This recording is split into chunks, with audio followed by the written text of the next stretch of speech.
నీకు సాయం కావాలా? నేను సాయం కోసం ఎదురు చూడటం లేదు. అయినా నాకే సాయం అవసరం లేదు.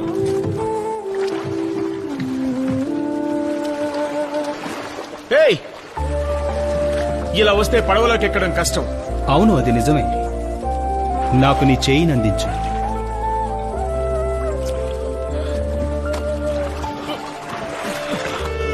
అసలు నువ్వెందుకు నా పడవలోకి వచ్చావు?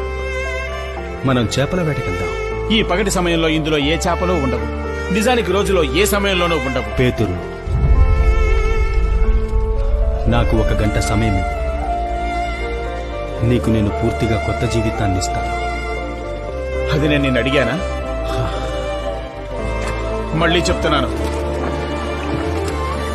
అక్కడ ఖచ్చితంగా ఏ చేపలు ఉండవు.